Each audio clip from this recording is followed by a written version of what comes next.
ગઈકાલે તો છેલ્લા લેક્ચરમાં આપણે અહીંયા નિર્બળ એસિડ અને નિર્બળ બેઝ અને એમના દ્વારા નિર્બળ એસિડનો જે ક્ષાર હોય અથવા નિર્બળ બેઝનો ક્ષાર હોય તો એ વખતે એમના દ્રાવણની પીએચ કઈ રીતે શોધાય તો એના આપણે એક્ઝામ્પલ ગઈકાલે આપણે ચોપડીના દરેક કોયડા પૂરા. હવે આજે થોડાક 3 દાખલા એક્સ્ટ્રા લઈએ છીએ અને પછી બફર દ્રાવણો વિશેની માહિતી લઈશું. પહેલો એક્ઝામ્પલ મેં મૂક્યું છે કે NH3 એટલે નિર્બળ બેઝ કહેવાય, એનો કેબી તમને આપેલો છે. પછી એ નિર્બળ બેઝનો ક્ષાર આપ્યો છે. કયો ક્ષાર છે? NH4Cl. એના દ્રાવણની સાંદ્રતા આપી છે અને એમ કહે છે કે એ જલીય દ્રાવણની pH શોધો. તો ગઈકાલે આપણે આવું એક એક્ઝામ્પલ જોયું હતું. તો સૌથી પહેલા pH શોધવી હોય તો શું જોઈએ? H3O પ્લસ આયનની સાંદ્રતા જોઈએ, બરાબર. તો એ શોધવા માટે આપણે સૌથી પહેલા જે ક્ષાર આપ્યો હોય, અહીંયા મેં બેઝ વાળો દાખલો છે અને આ બીજો એસિડ વાળો દાખલો છે. બંને એક્ઝામ્પલ સેમ છે. એકમાં pH, એકમાં Ka શોધવાનું છે. તો સૌથી પહેલા આપણે જે ક્ષાર આપ્યો હોય એનું તમે જલીય દ્રાવણમાં તો આયનીકરણ બતાવી દેવા. તો આયનીકરણની પ્રક્રિયા એટલે શું બને? NH4 પ્લસ આયન જલીય દ્રાવણમાં અને Cl માઇનસ આયન જલીય દ્રાવણ. બીજું મેં તમને શીખવાડ્યું હતું કે જ્યારે ક્ષાર હોય, નિર્બળ બેઝનો હોય કે નિર્બળ એસિડનો હોય, તો એની અંદર છૂટો પડતો જે ઋણ આયન છે તો બેઝમાં ઋણ આયનની કોઈ જરૂર પડતી નથી, એસિડમાં જરૂર પડે. તો અહીંયા આની સાંદ્રતા કેટલી આપી છે? 0.20 મોલર. તો NH4 પ્લસની પણ કેટલી થશે? 0.20 મોલર. આટલી ને આટલી Cl માઇનસની થાય, પણ આપણે એનો ઉલ્લેખ કોઈ જગ્યાએ કરવાનો છે નહીં. હવે આ જે નિર્બળ બેઝનો ક્ષાર છે તો એમાં ઉત્પન્ન થાય છે NH4 પ્લસ આયન.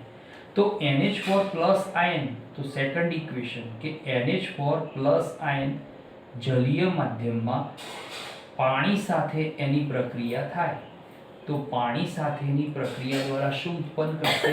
તો આપણે ગઈકાલે જોઈ ગયા કે ભાઈ NH3 ઉત્પન્ન કરશે અને બીજો H3O પ્લસ આયન બંને ક્યાં ઉત્પન્ન થશે?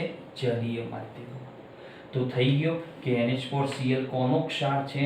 નિર્બળ બેઝ NH3 નો ક્ષાર છે.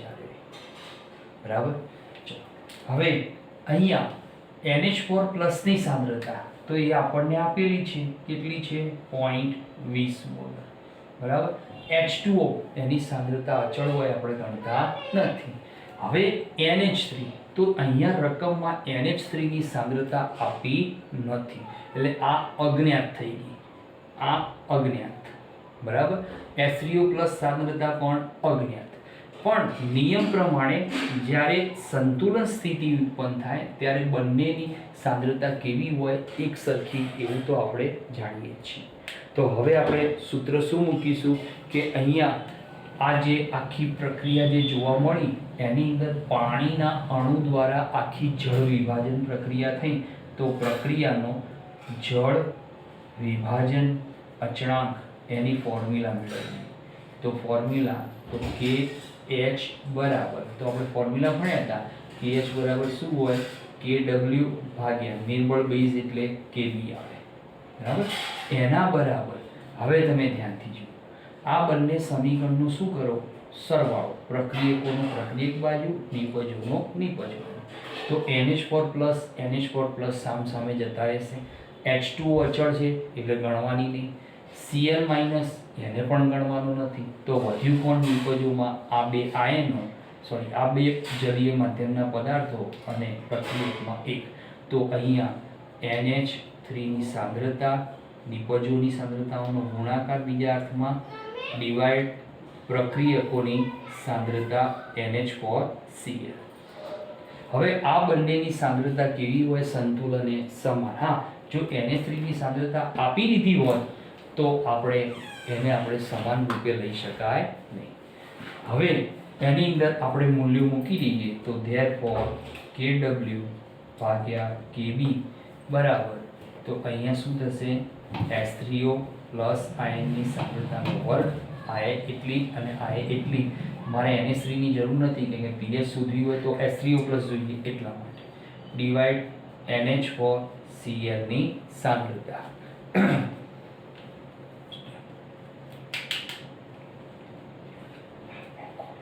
હવે આની અંદર આપણે મૂલ્યો મૂકી દઈએ તો મૂલ્યો કેટલા થશે, તો KW 10⁻14 ભાગ્યા KB કેટલો આપ્યો છે 1.8 10⁻5 બરાબર, H3O પ્લસ આયનની સાંદ્રતાનો વર્ગ ભાગ્યા આની સાંદ્રતા તો 0.20. હવે આપણે કેલ્ક્યુલેશન કરીએ તો કેલ્ક્યુલેશનમાં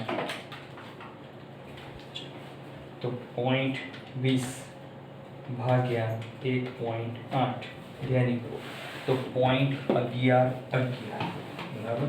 તો આનું વેલ્યુએશન કેટલી મળી, કોના બરાબર, તો ભાઈ H3O પ્લસ આયનની સાંદ્રતાનો વર્ગ બરાબર 0.20 અહીંયા જાય એને ભાગો તમે 1.8 વડે તો 0.11 ગુણ્યા 10⁻5 ઉપર જાય એટલે અહીંયા વધે 10⁻9. તો ધેરફોર આપણને વર્ગમૂળ કાઢવું છે તો 1.111 ગુણ્યા 10⁻10 કોના બરાબર મૂલ્ય થયું, H3O પ્લસ આયનની સાંદ્રતાના વર્ગ બરાબર. ચલો હવે એમાંથી H3O પ્લસ આયનની સાંદ્રતા મેળવી લઈએ તો આનું વર્ગમૂળ થાય તો વર્ગમૂળ 1.111 એનું વર્ગમૂળ તો 1.05 ગુણ્યા 10⁻5 બરાબર 5/4 લઈ લઈએ ગુણ્યા 10⁻5. ચલો આ શું મળી ગઈ, H3O પ્લસ આયનની સાંદ્રતા મળી ગઈ. હવે શું કરીશું, આપણે આ સાંદ્રતાની મદદથી આપણે અહીંયા pH નું મૂલ્ય શોધીશું. તો pH બરાબર ફોર્મ્યુલા શું થશે કે ભાઈ pH બરાબર -log H3O પ્લસ આયનની સાંદ્રતા. ચલો એની અંદર આપણે આ મૂલ્ય મૂકી દઈએ તો અહીંયા સાદુરૂપમાં -12 લઈ લો log. હવે જો સમજો આની સાંદ્રતા એટલે આ પોઈન્ટ આની ઉપર ચડાવી દો એટલે શું થશે 1054 ગુણ્યા 10⁻8 બરાબર, સાદુરૂપ આપી માઇનસ તો log a ગુણ્યા b એટલે a વત્તા b થઈ જશે તો log 1054 વત્તા log 10⁻8. ચલો 1054 નો આપણે log જોવો છે તો 1054 નો log તો અહીંયા થશે 10 5 4 એટલે 17 0 229 બરાબર. તો આનું મૂલ્ય મળ્યું માઇનસ કૌંસમાં 3.0229 અને -8 ઘાતની ઘાત બરાબર. કેલ્ક્યુલેશન કરીએ તો કેલ્ક્યુલેશનમાં 3.0229 -8 ધ્યાનિકો તો 4.97 બરાબર. તો ધેરફોર માઇનસમાં મળશે પણ આગળ માઇનસ ચિહ્ન આનું માઇનસ એટલે પ્લસ થશે તો 4.97. તો આ જલીય દ્રાવણની pH કેટલી મળી 4.97 બરાબર. ચલો હવે એના પછી નેક્સ્ટ તો બીજો એક એક્ઝામ્પલ મેં મૂક્યો છે કે જેની અંદર આપણે શું કરવાનું છે તો અહીંયા 0.01 મોલર CH3COO Na ની pH આપેલી છે બરાબર. હવે આ પદાર્થની જે pH આપી છે એ pH ની મદદથી આપણે આયનીકરણ અચળાંક કે એનું મૂલ્ય આપણે શોધવાનું છે. હવે આ દાખલામાં તો અહીંયા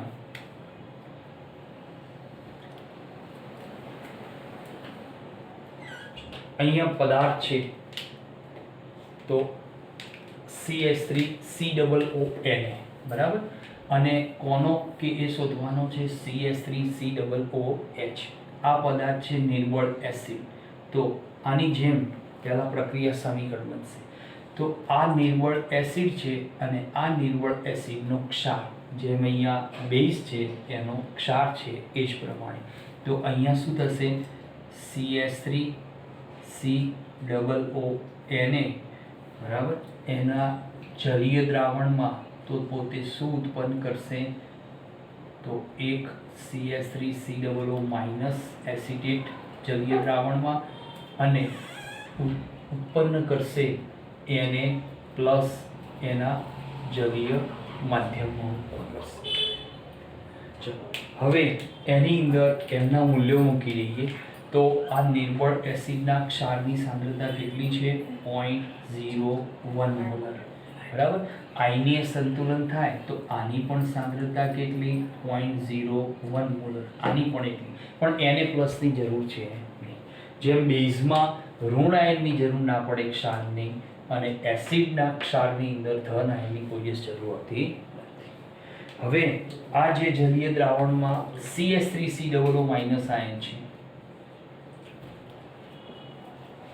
એના જલીય દ્રાવણમાં આપણે શું ઉમેરીએ પાણી. ચલો પાણી ઉમેરીએ એટલે સંતુલન અવસ્થામાં આપણને શું મળશે તો નિર્બળ એસિડ મળશે, એટલે કે CH3COOH જલીય માધ્યમમાં અને OH માઇનસ આયન જલીય માધ્યમમાં, બરાબર. હવે અહીંયા સાંદ્રતાની વાત કરીએ તો આની સાંદ્રતા કેટલી હોય 0.01 મોલર, આની હોય 2. હવે આની સાંદ્રતા તો આપણને રકમમાં આપી નથી, એટલે આની સાંદ્રતાનું મૂલ્ય અને OH માઇનસની સાંદ્રતાનું મૂલ્ય તો એ કેવું થશે એક સમાન થશે, બરાબર. એક સમાન એટલે કે સંતુલન અવસ્થામાં જે રીતે અહીંયા એક સમાન થયું તો આપણે NH3 ની જરૂર નથી એટલે H3O+ નો વર્ગ કર્યો, તો એવું ને એવું અહીંયા કરીશું.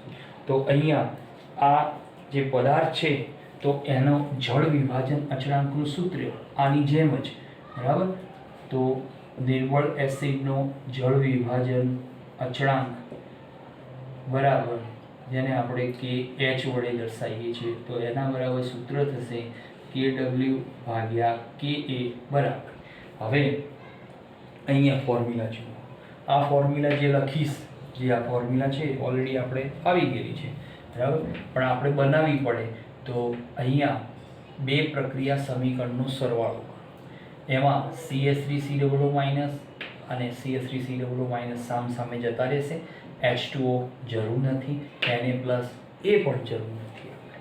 તો હવે મૂલ્ય મૂકી દઈએ તો CH3COOH ની સાંદ્રતા ઇન્ટુ OH માઇનસની સાંદ્રતા ડિવાઇડ પ્રક્રિયકોમાં વધશે નિર્બળ એસિડનો ક્ષારની સાંદ્રતા.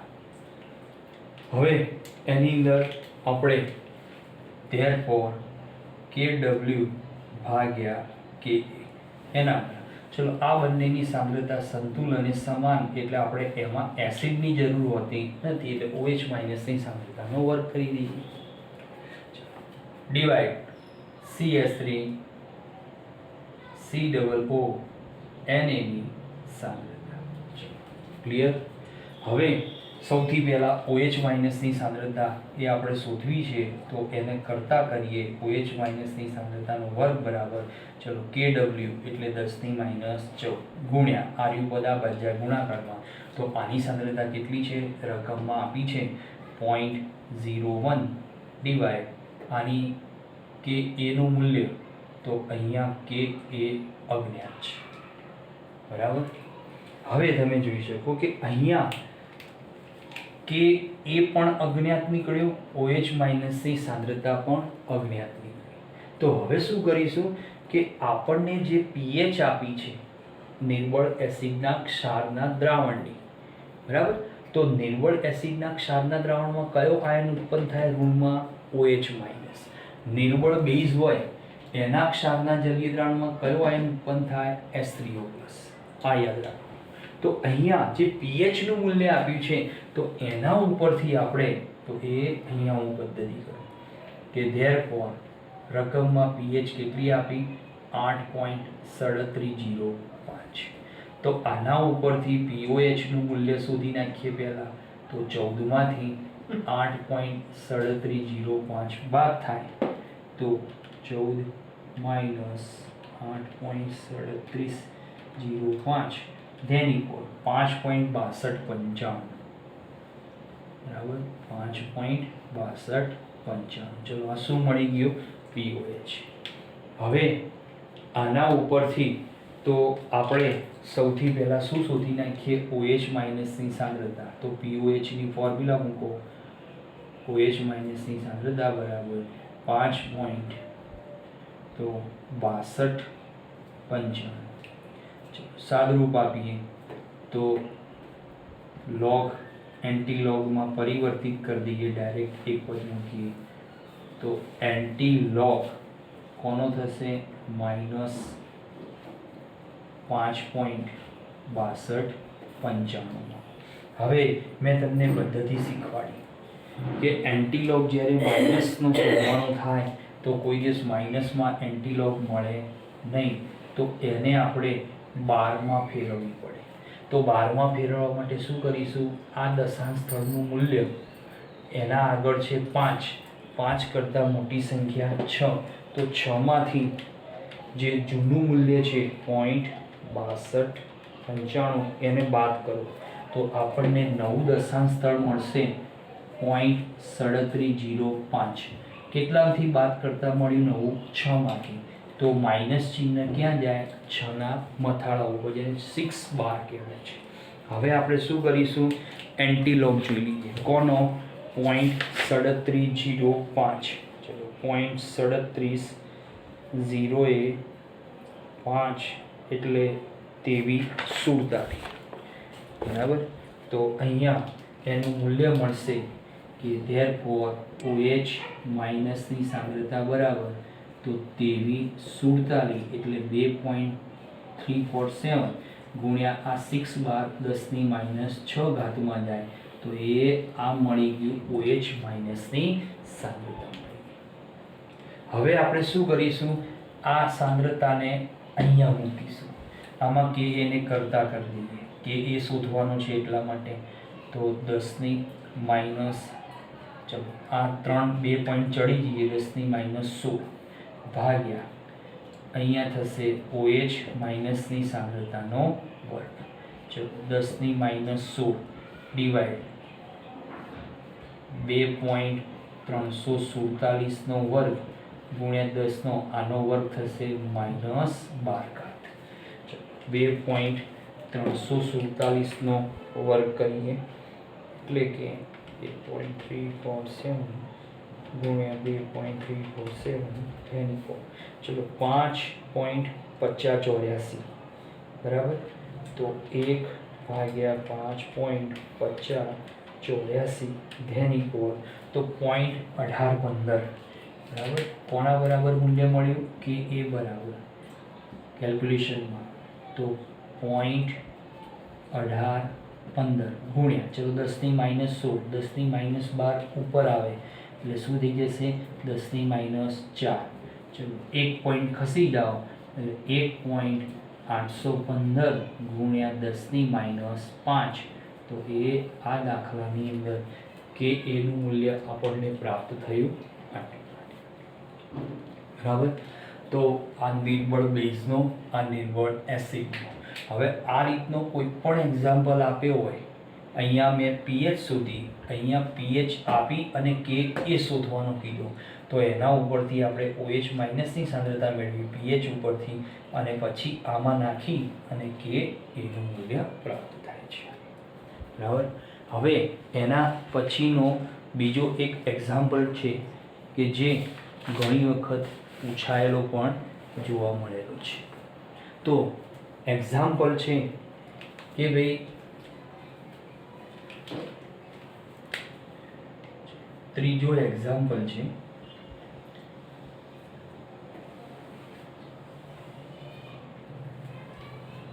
ત્રીજા એક્ઝામ્પલમાં તો એક બેઝ આપ્યો છે જેને હાઇડ્રેઝિન કહેવાય છે N2H4 એટલે આનું નામ છે હાઇડ્રેઝિન છે.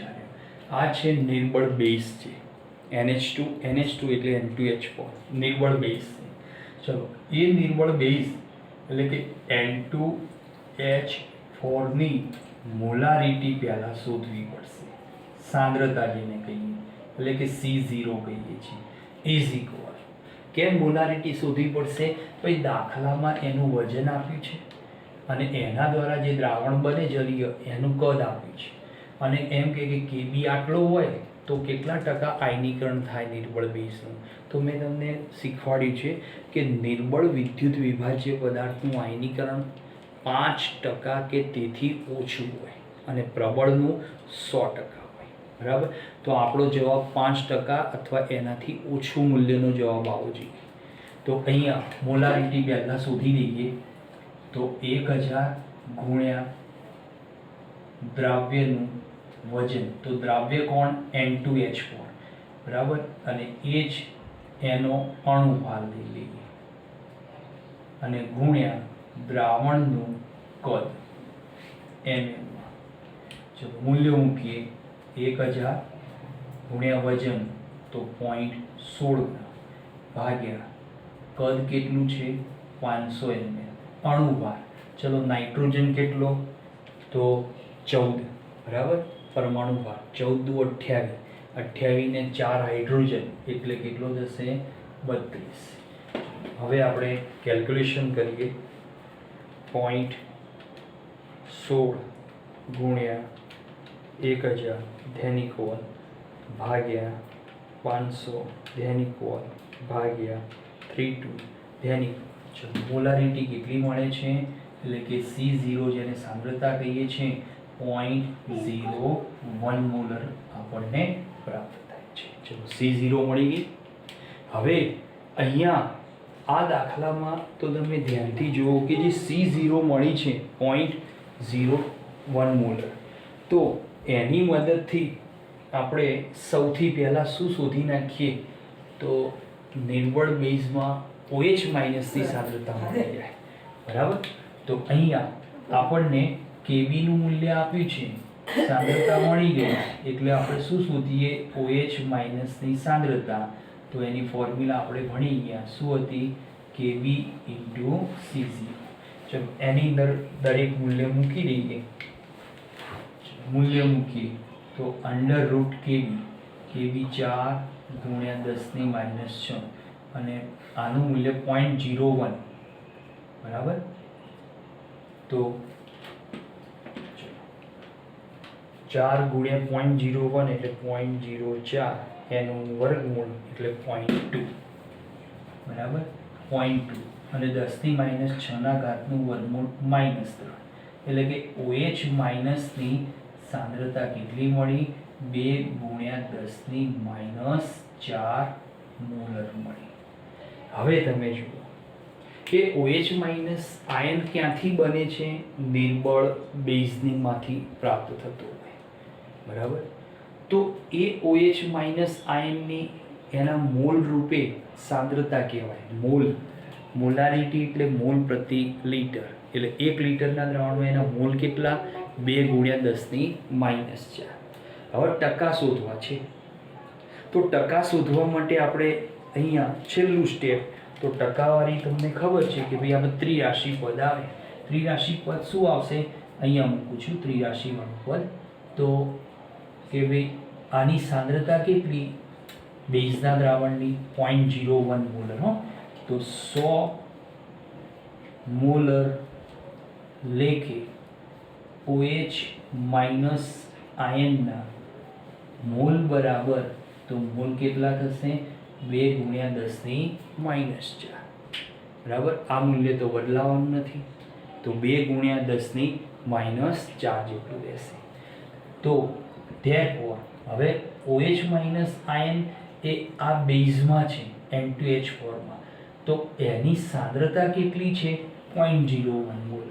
તો 0.01 મોલર લેખે OH માઇનસના મોલ બરાબર કેટલા? એટલે કે ટકાવારી કેટલી થશે? તો therefore 0.01 ગુણ્યા 2 ગુણ્યા 10 - 4 ભાગ્યા 100. ચલો કેલ્ક્યુલેશન કરીએ તો 0.02 ભાગ્યા 1000 એટલે 0.0002 બરાબર. આનું મૂલ્ય મળશે કે 0.01 2 ગુણ્યા 10 - 4 100 એટલે 100 વડે ભાગાય. આપણે 100 શોધવાની છે બરાબર. અહીંયા આપણી ભૂલ છે કે આટલી સાંદ્રતાએ અને ટકા 100 શોધાય એટલે 100 લેખે. તો અહીંયા આવશે 100, અહીંયા આવશે 0.01. ચલો કેલ્ક્યુલેશન કરીએ તો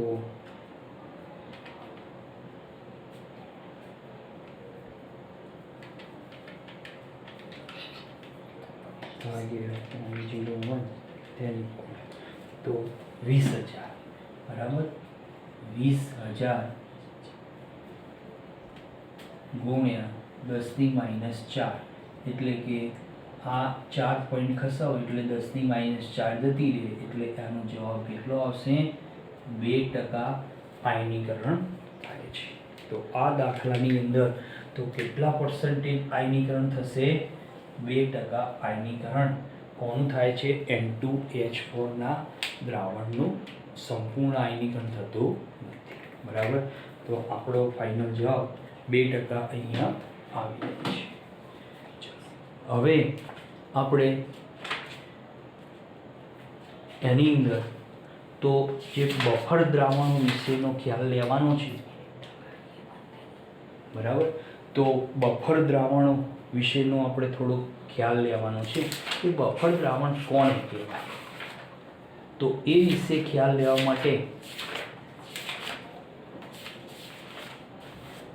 કે ભાઈ બફર દ્રાવણ કોને કહેવાય તો આપણે થોડીક વ્યાખ્યા લઈ લઈએ બફર દ્રાવણ બરાબર. કે બફર દ્રાવણ તો બફર દ્રાવણ એટલે શું કહેવાય કે જે દ્રાવણોમાં અલ્પ માત્રામાં એસિડ, બેઝ અથવા તો પાણી ઉમેરવામાં આવે. એની વ્યાખ્યા છે કે ભાઈ જે દ્રાવણોમાં અલ્પ માત્રામાં એસિડ, બેઝ કે પાણી ઉમેરાય તો તે દ્રાવણની પીએચમાં કોઈ ફેરફાર ન થાય તો તેને બફર દ્રાવણો કહેવાય છે. તેને બફર દ્રાવણો કહેવાય છે બરાબર. આ એની વ્યાખ્યા છે. તો એવા દ્રાવણો કે જેની અંદર તમે એસિડ પદાર્થ ઉમેરો, બેઝ પદાર્થ ઉમેરો કે પછી પાણી ઉમેરો તો એના કારણે એ દ્રાવણની પીએચમાં કોઈ ફેરફાર ના થાય. એટલે પીએચના ફેરફારનો પ્રતિકાર કંઈ ના થાય બરાબર.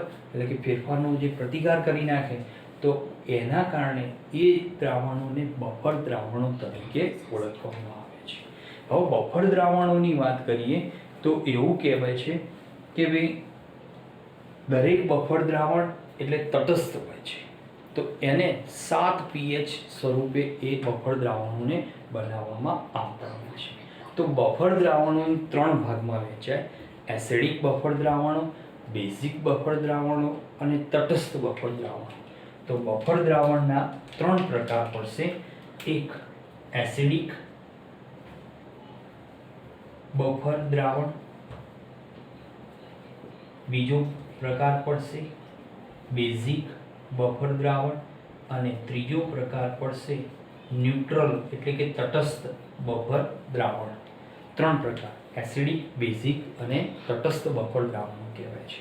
હવે આ જે દરેક બફર દ્રાવણ બને તો એની અંદર એવું કહેવાય છે કે નિર્બળ એસિડ અને પ્રબળ બેઝ દ્વારા કે નિર્બળ એસિડ વીક એસિડ અને સ્ટ્રોંગ બેઝ એની મદદથી એસિડિક બફર દ્રાવણ બને. જ્યારે અહીંયા તો સ્ટ્રોંગ એસિડ અને વીક બેઝ હોય, પ્રબળ એસિડ અને નિર્બળ બેઝ, તો બેઝિક બફર દ્રાવણ બને.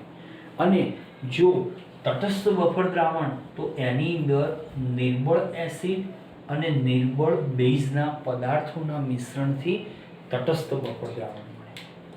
તો એનો અર્થ એમ થયો કે એસિડિક બફર દ્રાવણ પ્રબળ બેઝ અને નિર્બળ એસિડથી બને. બેઝિક બફર દ્રાવણ પ્રબળ એસિડ નિર્બળ બેઝના મિશ્રણથી બને. અને તટસ્થ બફર દ્રાવણ બંને એસિડ અને બેઝ કેવા હોય, નિર્બળ અવસ્થાના હોય, તો એના આધારે એમાંથી તટસ્થ બફર દ્રાવણોનું નિર્માણ થતું હોય છે.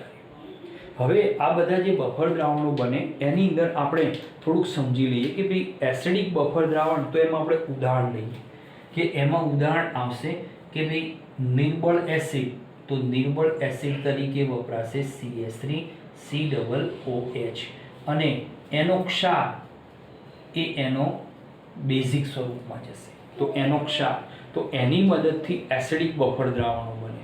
આ તૈયાર કરવામાં આવતા હોય છે, આ પ્રયોગશાળામાં હોય અને આ પ્રાયોગિક ધોરણે તૈયાર કરેલી હોય, જેને ટેબ્લેટ રૂપે તૈયાર કરવામાં આવે છે. આના દ્રાવણોની pH નું મૂલ્ય હંમેશા કેવું હોય, <7 હોય. આવો બફર દ્રાવણ. બેઝની વાત કરીએ તો બેઝમાં કે ભાઈ નિર્બળ બેઝ, વીક બેઝ એટલે NH4OH અને એનો ક્ષાર વપરાય NH4Cl. તો એના દ્વારા જે બફર દ્રાવણ તૈયાર થાય એની pH નું મૂલ્ય કેવું હોય છે, <7 હોય છે. ત્રીજો પદાર્થની વાત કરીએ કે જેમાં બંને કેવા હોય, નિર્બળ એસિડ હોય અને નિર્બળ બેઝ હોય, તો એમના દ્રાવણોની મદદથી જે બનશે એમનું જે દ્રાવણ, જે બફર દ્રાવણ બનશે એની pH નું મૂલ્ય કેવું હોય છે, =7 જોવા મળતું હોય છે. બરાબર. તો અહીંયા યાદ રાખો કે આની અંદર શું કરવામાં આવે છે કે નિર્બળ એસિડ લેવામાં આવે CH3COOH અને એની સાથે નિર્બળ જે સ્ટ્રોંગ બેઝ છે એનો ક્ષાર લેવામાં આવે છે. બરાબર. અહીંયા સ્ટ્રોંગ એસિડનો ક્ષાર વપરાય છે અને નિર્બળ બેઝ વપરાય, અને આ બંને કેવા હોય છે, નિર્બળ એસિડ નિર્બળ બેઝ સ્વરૂપે એનો લેવામાં આવતા હોય છે. બરાબર. તો આના આધારે જે દ્રાવણો તૈયાર થાય એ બધા 3 પ્રકારના દ્રાવણો બફર દ્રાવણ તરીકે ઓળખવામાં આવતા હોય છે. હવે બફર દ્રાવણો તો તમને ઉપયોગ આપ્યો છે કે રાસાયણિક, જૈવ રાસાયણિક અને વૈશ્લેષિક રસાયણોમાં થાય છે. બફર દ્રાવણોનો ઉપયોગ આપ્યો છે કે રાસાયણિક, જૈવ રાસાયણિક અને વૈશ્લેષિક રાસાયણિક પદ્ધતિઓમાં એનો ઉપયોગ કરવામાં આવે છે મેડિકલ વિભાગની અંદર. બીજો ઉપયોગ આપ્યો છે તો ભાઈ માનવ શરીરની અંદર, તો આપણા શરીરમાં પણ બફર દ્રાવણ ઉત્પન્ન થશે કે ભાઈ માનવ શરીરમાં HCO3- આયન અને CO3-2 આયન. બરાબર. બીજું છે H2PO4-, બીજું એક દ્રાવણ આપણા શરીરમાં બને છે H2PO4- અને HPO4-2 ની સાંદ્રતા ધરાવતા બફર દ્રાવણો બને છે. સાંદ્રતા ધરાવતા આપણા શરીરમાં શું બનશે, યારે બફર દ્રાવણો તૈયાર થાય છે. તો આપણા શરીરમાં 2 પ્રકારના બફર દ્રાવણ બને, બાયકાર્બોનેટની સાંદ્રતા અને કાર્બોનેટની સાંદ્રતાનું મિક્સચર હોય. પછી છે ફોસ્ફેટ, હાઇપોફોસ્ફેટ અને હાઇપોફોસ્ફાઇટ, બંને આયનોની સાંદ્રતાનું મિશ્રણ એટલે એક પ્રકારના શરીરના બફર દ્રાવણોનું નિર્માણ કરે છે. હવે આ બફર દ્રાવણ છે તો એની અંદર આપણે જે એમના pH અને pOH જે શોધવાની રીત આવે છે, તો એસિડિક બફર દ્રાવણની પીએચ કઈ રીતે શોધાય અને બેઝિક બફર દ્રાવણની પીએચ કઈ શોધાય, તો એની માટે વૈજ્ઞાનિક છે એન્ડરસન હેસલબેક નામના વૈજ્ઞાનિકે એના ઇક્વેશન આપ્યા છે. તો એન્ડરસન હેસલબેક ના સમીકરણો, બરાબર, આપણે તારવવાના નથી, આપણે ડાયરેક્ટ ઉપયોગ કરવાના છે. તો આમ તો ઘણા બધા સૂત્રો આપ્યા છે, પણ આપણા અભ્યાસક્રમમાં તો સૌથી પહેલાં બે સૂત્રો લઈ લઈએ કે એસિડિક બફર દ્રાવણોની પીએચ અને બેઝિક બફર દ્રાવણોની પીએચ શોધવાનું સૂત્ર. તો આ શોધવાની ફોર્મ્યુલા તો અહીંયા થશે પી ઓફ કે એ, અહીંયા આવશે પી ઓફ કે બી, બરાબર. તો એસિડિક બફર દ્રાવણોની પીએચ શોધવા માટે તો એનું સૂત્ર થશે કે પીએચ બરાબર પી ઓફ કે એ વત્તા લોગ, તો અહીંયા આવશે ક્ષારની સાંદ્રતા ભાગ્યા એસિડની સાંદ્રતા. એસિડ કયો? નિર્બળ, બરાબર. એ જ રીતે POH બરાબર પી ઓફ કે બી વત્તા લોગ ક્ષારની સાંદ્રતા ભાગ્યા નિર્બળ બેઝના દ્રાવણની સાંદ્રતા. તો એમની મદદથી આપણે એ બફર દ્રાવણોની પીએચ અને પીઓએચના મૂલ્યો સરળતાથી શોધી શકતા હોય છે. આ સિવાય આ વૈજ્ઞાનિકોએ તો બીજા આપણને સૂત્રો આપ્યા છે. એ સૂત્રોની અંદર કે જેમાં આપણે એક સૂત્ર જેનો ડાયરેક્ટ ઉપયોગ કરવાનો છે, તો એવા સૂત્રો છે કે જેમાં આપણને KW આયનીકરણ અચળાંક સાથે આપેલા હોય, તો એવા દ્રાવણની પીએચ શોધવા માટે તો એની ફોર્મ્યુલા છે 1/2 ઇન્ટુ પી ઓફ KW એક સૂત્ર વત્તા 1/2 પી ઓફ કે એ વત્તા 1/2 log C. C મીન્સ સાંદ્રતાની, અથવા C0 કહીએ છીએ બીજા અર્થમાં, બરાબર. એક સૂત્ર આર્યું આપણે ઉપયોગમાં લઈએ છીએ. બીજી ફોર્મ્યુલા છે, તો આ સિવાય બીજી બે ફોર્મ્યુલા છે કે જેનો કદાચ આપણે દાખલામાં ઉપયોગ આવતો હોય તો કઈ રીતે ઉપયોગમાં લેવી. તો એની અંદર એક સૂત્ર છે કે 1/2 પી of KW minus 1/2 P of KB અને માઇનસ 1/2 log C, એટલે કે C0 અથવા તો સાંદ્રતા C વડે આપણે દર્શાવીએ છીએ. ત્રીજું સૂત્ર છે, તો જ્યારે KB અને KA બંનેના મૂલ્યો આપ્યા હોય તો પીએચ શોધવાની ફોર્મ્યુલા 1/2 પી ઓફ KW વત્તા 1/2 પી of KA minus 1/2 P of KB, બરાબર. આટલા સૂત્રો જે છે એનો આપણે ઉપયોગ કરવાનો છે. તો આ બધા સમીકરણ હેન્ડરસન હેસલબેક નામના વૈજ્ઞાનિકે તારવેલા છે. આપણે આ સીધી ફોર્મ્યુલાનો ઉપયોગ કરવાનો છે, બરાબર. તો બફર દ્રાવણો એમની એસિડિક અને બેઝિક બફર દ્રાવણ એમની પીએચ અને પીઓએચ શોધવાની આ બે મુખ્ય ફોર્મ્યુલાઓ.